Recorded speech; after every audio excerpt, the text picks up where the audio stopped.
સીતારામ બધાને. હું Mukund પાણખણિયા rhythm of પોઝિટિવિટીમાં આપ બધાનું સ્વાગત કરું છું. આજનો મારો પોઝિટિવ થોટ છે, સમયની કદર કરતાં શીખો, વેલ્યુ ઓફ ટાઈમ. મિત્રો, તમે જે કામ આજે કરી શકો છો ને તેને કાલ ઉપર ના છોડો, કેમ કે તે કામ તમે કાલ ઉપર છોડશો ને તો તમારો જે ગોલ ઉપર તમારે જ્યારે પહોંચવું હોય છે ને ત્યારે તમે નહીં પહોંચી શકો. અને પૈસા અને સમયનો છે ને તાલમેલ છે ને લાઈફમાં બનાવવો ખૂબ જરૂરી છે. કેમ કે પૈસા એવું કહે છે કે તમે કામ કરો તો હું આવીશ, પણ લોકો એવું વિચારે છે કે પહેલાં પૈસા આવશે ને પછી હું કંઈક કરીશ, પણ ખરેખર પહેલાં તમે કંઈક કરો ને તો પૈસા ઓટોમેટિક આવશે.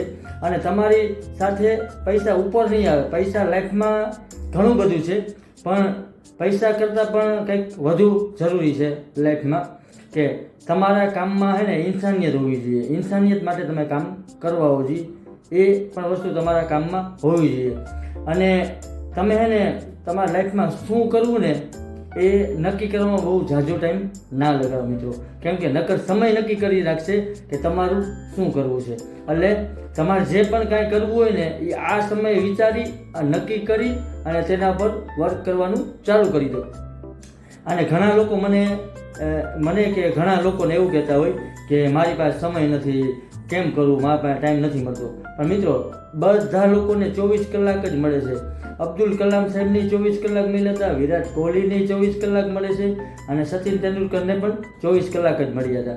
તો આપણે બધાને 24 કલાક જ મળે છે. પણ ઘણા લોકો એવા હોય કે તમે દિવસના 30 કલાક આપો ને તો જે નથી કરવું ને એ કાંઈ કરવાના નથી. પણ અમુક લોકો એવા પણ છે જેને કંઈક કરવું છે ને એ 24 કલાકમાં પણ કરી બતાવે છે. તો પણ મિત્રો, આવા તો કેટલાય એક્ઝામ્પલ છે.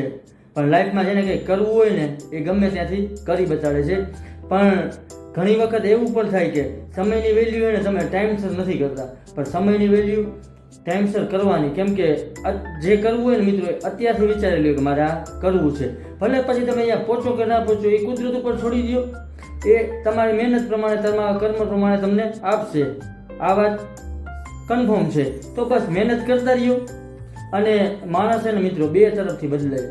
કાં તો તમે પોતે બદલી જાઓ, અને નહીં તો સમય તમને બદલી નાખે. તમે પોતે જો સમયસર બદલી જશો તો કાંઈ વાંધો નથી, પણ સમય જો તમને બદલશે ને તો તકલીફ થશે. એટલા માટે પોતાની રીતે બદલો, તમારા કામમાં ફોકસ કરો અને તમારી જાત માટે ટાઈમ આપો. તમે પોતે અપડેટ થાવ ને એવો દિવસમાં 1 કલાકનો ટાઈમ એવો હોવો જોઈએ કે જે તમારી જાત માટે હોય છે. બસ, તો એવો ટાઈમ તમારી જાત માટે તમારે હંમેશા કાઢતો રહેવાનો.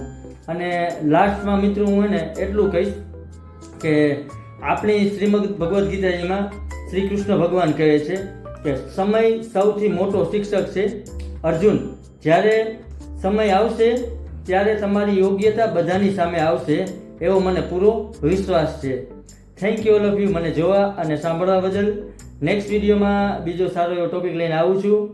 મારા ઇન્સ્ટા અને એફબીના પેજને લાઇક શેર કરજો, અને મારી યુટ્યુબ ચેનલને લાઇક શેર અને સબસ્ક્રાઈબ કરજો. અને મિત્રો, તમને વિડીયો કેવા લાગે છે એ પણ તમે કોમેન્ટ કરીને કહેજો, તો મને થોડીક કંઈક ગમશે કે ના મારા વિડીયો ખરેખર કેવા લાગે છે એવા મને કહેજો મિત્રો. અને થેન્ક યુ મને જોવા બદલ. Thank you all of you.